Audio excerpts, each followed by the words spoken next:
Welcome to Wild West Hearts, where honor rides with every hoofbeat dust burns in your lungs and every tail smells of gunpowder. The rain fell like bullets from a starless sky, each drop driving into the parched earth of Blackstone Canyon with the persistence of the damned. The rocks, worn smooth by centuries of wind and water, gleamed like exposed ribs in the pale wash of moonlight that struggled through the storm clouds. Everything was mud and shadow, the kind of night that swallowed men whole and left no trace come morning. Finn McAllister dismounted his bay gelding with the careful grace of a predator, his boots finding purchase on the slick stone without sound. 43 years had carved lines deep as canyon walls into his face, and his eyes held the flat, colorless quality of winter ice. The oilskin coat that draped his shoulders shed water in steady streams, but beneath it, his hand never strayed far from the bone grip of the Colt revolver at his hip. 6 days. 6 days he'd been following Jed Harrow's trail through this God-forsaken country, sleeping on stone, eating jerky that tasted like leather, tracking a man worth $500 dead or alive. The wanted poster in his coat pocket had gone soft from the rain, its ink bleeding, but the numbers were still clear enough. $500 was enough to see him through winter, maybe spring too if he was careful. The tracks ended here, at the base of a boulder tall as a church steeple. Finn's eyes swept the shadows, cataloging every crevice, every possible hiding spot. His breathing was controlled, silent. The rain drummed against his hat brim, a steady percussion that masked the small sounds a careful man makes when he moves with intent to kill. Then he heard it. Not the labored breathing of a cornered outlaw, not the metallic click of a hammer being drawn back, but something else entirely. Something that made his blood run cold and his gun hand hesitate for the first time in years. The cry of an infant. Weak, desperate, dying. Finn's Colt cleared leather smooth as silk, the worn metal warm in his palm despite the cold. He moved around the boulder with the patience of a man who had learned long ago that haste got you killed. Each step deliberate, controlled. What he found there, huddled against the stone like a broken bird, changed everything. She was young, maybe 20, with black hair plastered to her skull by the rain. Her dress, what was left of it, clung to her body in torn strips, revealing skin that was mottled blue with cold. But it was her eyes that stopped him cold.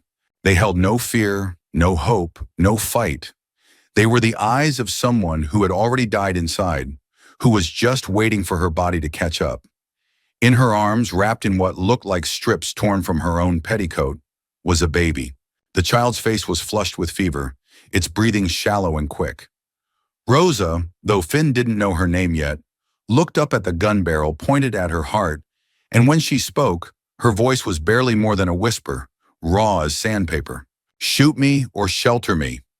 The words hung in the freezing air between them like smoke from a gunshot, and for a long moment, the only sounds were the rain and the baby's labored breathing. Time stretched thin as a wire, and Finn's mind, a calculating machine honed by years of violence and survival, simply stopped. This wasn't Jed Harrow. This wasn't a $500 payday. This was something else entirely, something that made his chest tight and his trigger finger heavy as lead. His code was simple, carved in stone by necessity and loss. No witnesses, no attachments, no complications. Clean kills, clean money, clean conscience. The smart thing, the safe thing, would be to squeeze the trigger once and walk away. Leave the canyon to the rain and the coyotes. But the baby coughed then, a wet, rattling sound that seemed to echo off the rocks, and Finn saw the rope burns on the woman's wrists. Fresh, raw, still weeping blood into the rain. His Colt went back into its holster with a whisper of leather. He didn't speak. Words were a luxury he'd forgotten how to afford, but he turned and walked back to his horse through the mud and rain. His saddlebags held the usual provisions: hardtack, jerky, ammunition, and a heavy wool coat lined with sheepskin. He pulled the coat free and returned to where Rosa sat, still as death, still waiting. The coat went around her shoulders with no ceremony, no gentleness. It was a practical gesture, nothing more, or so he told himself.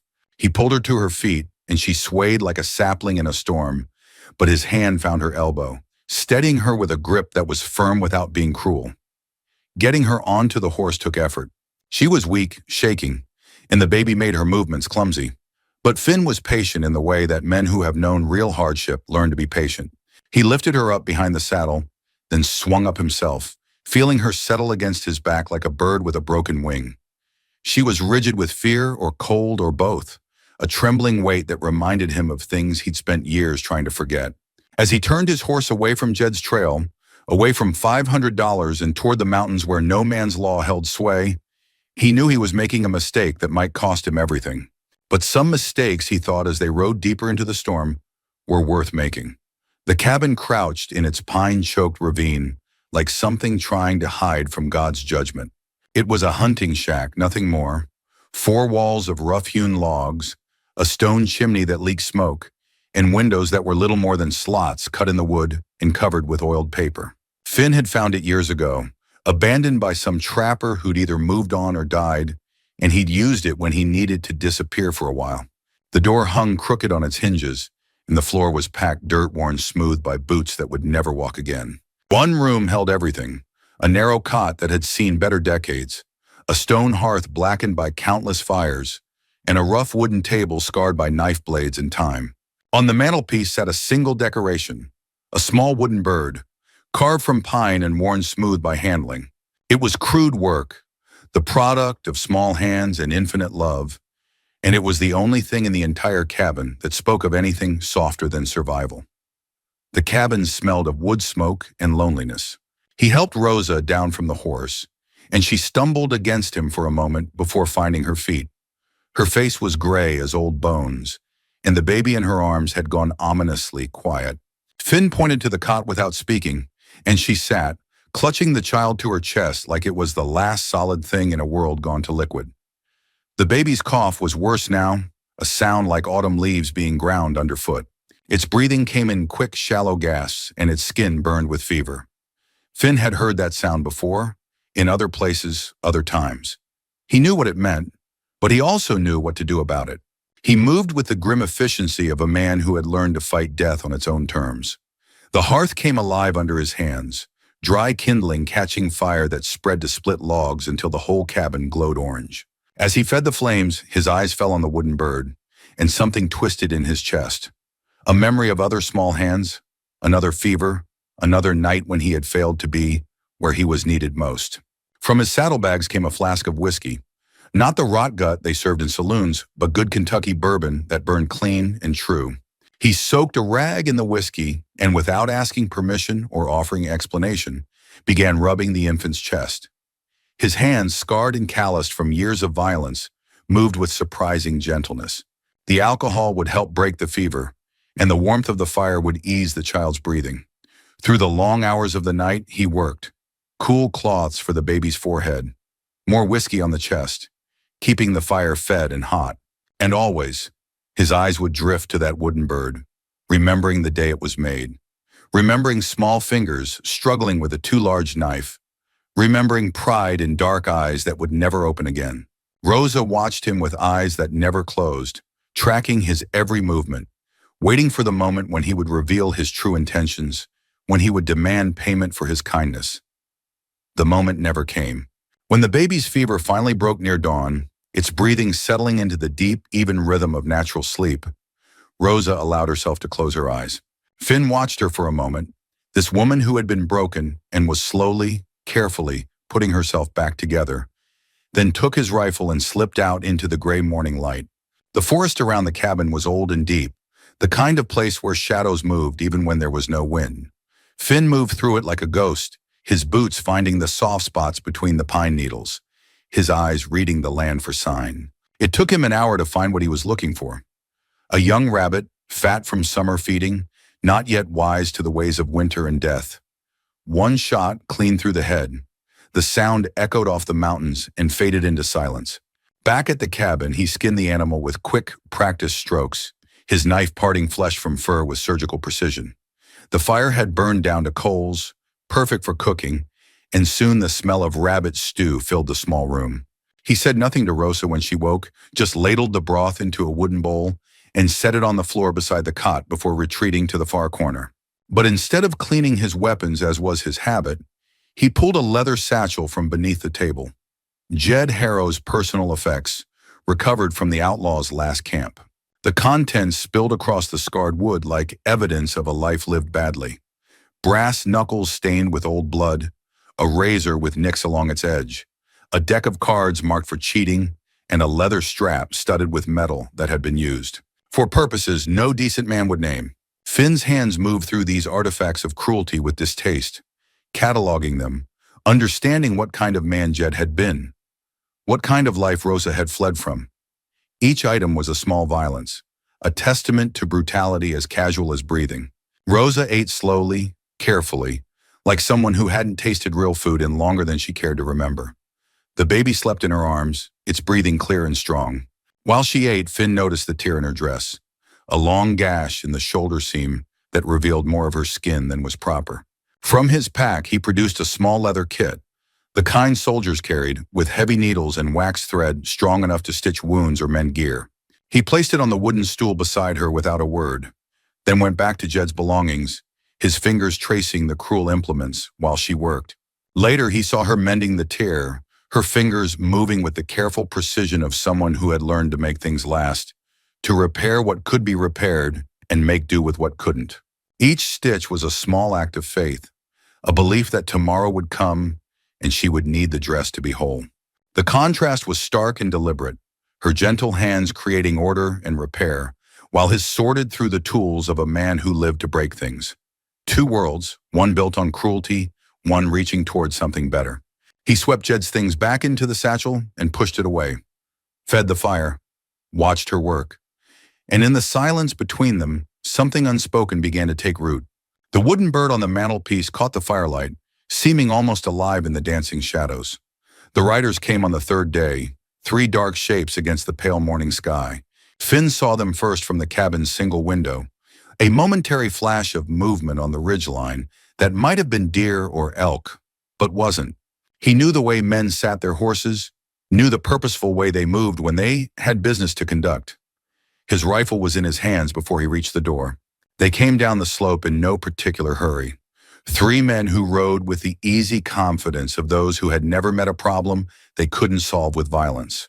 At their head rode Marcus Reed, a man Finn had once called partner, back when they'd hunted together in the days after the war.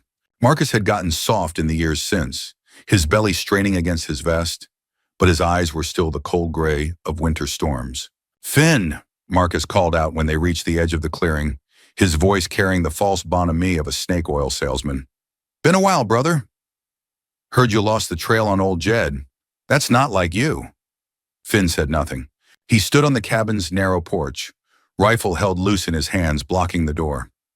Behind him, he could hear Rosa moving, quiet as a mouse, gathering the baby closer. Marcus's smile widened, showing teeth yellowed by tobacco and coffee. "Word's come down from town. Seems Jed's woman has gone missing. Rosa Harrow, they're calling her, though I doubt that's her Christian name. Seems she ran off with something that didn't belong to her.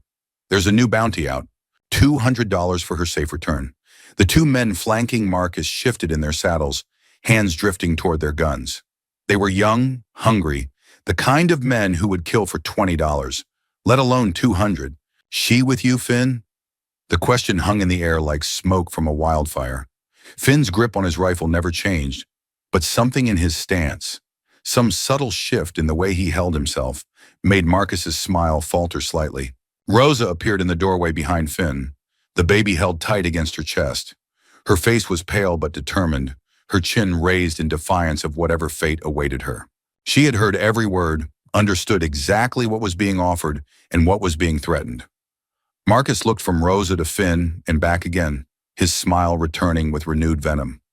"Well, well, look what we have here." The great Finn McAllister, gone soft over a half-breed squaw and her bastard child. "Never thought I'd see the day." The words were chosen to cut, to provoke, to goad Finn into making a mistake. Marcus had always been good with words, good at finding the exact thing to say to make a man's blood run hot. But Finn had learned, in the years since they'd ridden together, that hot blood got you killed. His voice, when he finally spoke, was low and flat, with all the warmth of a tombstone in January. "The price isn't right, Marcus. The price is $200, Finn. $200 for one woman and a baby that ain't even yours. Hell, split 3 ways. That's still better than $60 each for maybe an hour's work. Finn's hand moved almost imperceptibly from the rifle stock to rest on the butt of his Colt. The movement was casual, natural, but Marcus caught it. They all did. No, Finn said, and there was something in that single word that made Marcus's horse sidestep nervously. It isn't. The certainty in Finn's voice was absolute, final, like the sound of a coffin lid being nailed shut. Marcus had heard that tone before, in the war, in the years after. It was the sound a man made when he had already decided to die if necessary, when he had moved past fear into that cold, quiet place where killing lived. The silence stretched between them, broken only by the whisper of wind through pine needles and the distant cry of a hawk. Marcus's companions looked to him for guidance, but Marcus was remembering other times, other places, when Finn McAllister had used that voice. Men had died for less. Finally, Marcus spat into the dirt, a brown stream of tobacco juice that steamed in the cold air. You're making a mistake, Finn. A big one. But it's your funeral. He wheeled his horse around with unnecessary violence, spurring it toward the ridge.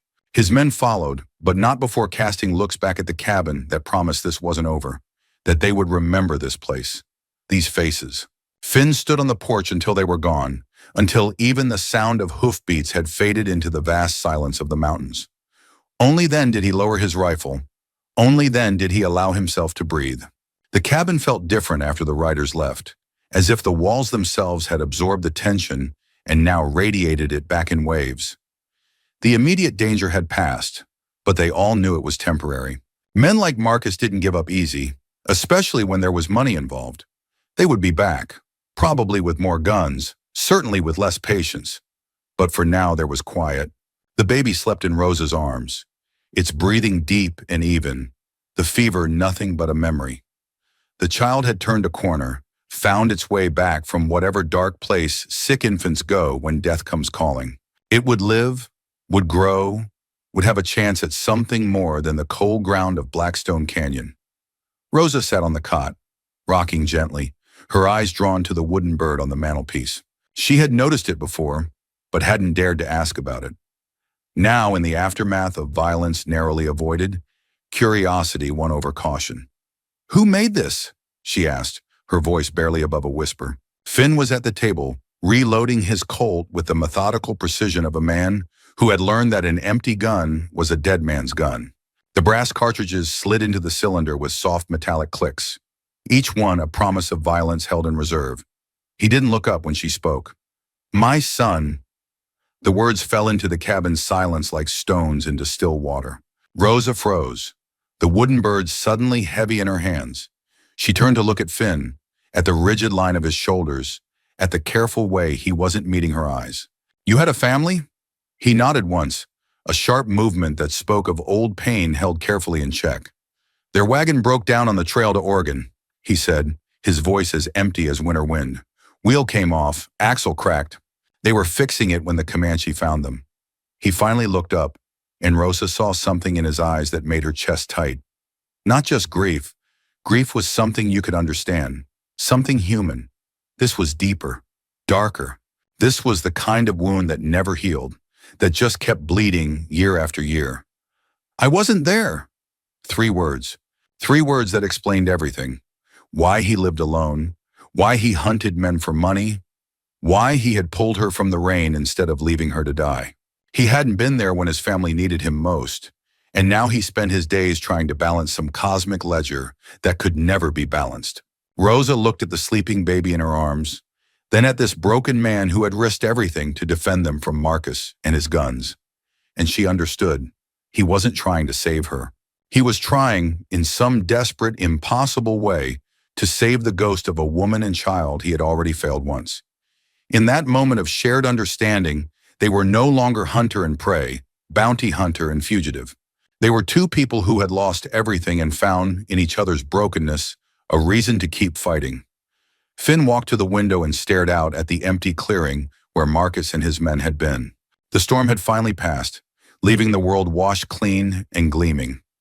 Weak sunlight broke through the clouds, casting long shadows through the pines, and somewhere in the distance, a meadowlark was singing. Behind him, Rosa rocked her child, humming a lullaby in a language he didn't recognize, but somehow understood. The fever was gone, the danger past, at least for now. The baby would live. That was something. In a world that took everything, that was enough. Nothing was fixed. The world was still hard, still hungry, still full of men like Marcus who would kill for money or pride, or just because they could. There would be other riders, other bounties, other threats. But in this small cabin, hidden in a fold of the mountains where no law could reach, two broken people had found something worth protecting. Finn didn't know what came next. He had never been good at planning beyond the next target, the next payday. But he knew he wouldn't leave this place, wouldn't abandon Rosa and her child to whatever fate awaited them. He couldn't. Not again. Some things were worth more than money, more than safety, more than the cold comfort of solitude. He thought of his son's wooden bird, carved with clumsy love by small hands that would never grow old. He thought of his wife's laugh, of the way she used to sing while she worked, of how she had looked at him the morning he rode away, not knowing it would be the last time. He had failed them, but maybe, just maybe, he didn't have to fail again. The sun climbed higher, burning away the last of the storm clouds, and the cabin filled with golden light. Rosa's lullaby continued, soft and sweet and full of hope for tomorrow. The wooden bird on the mantelpiece seemed to listen, its carved head tilted as if catching every note. And somewhere in the distance, carried on the mountain wind, came the echo of words spoken in desperation and rain. "Shoot me or shelter me," said the soaked woman, holding her newborn in the rain. But the choice had been made. The gun had been holstered, and in its place something else had taken root. Something fragile and precious and worth defending, no matter the cost.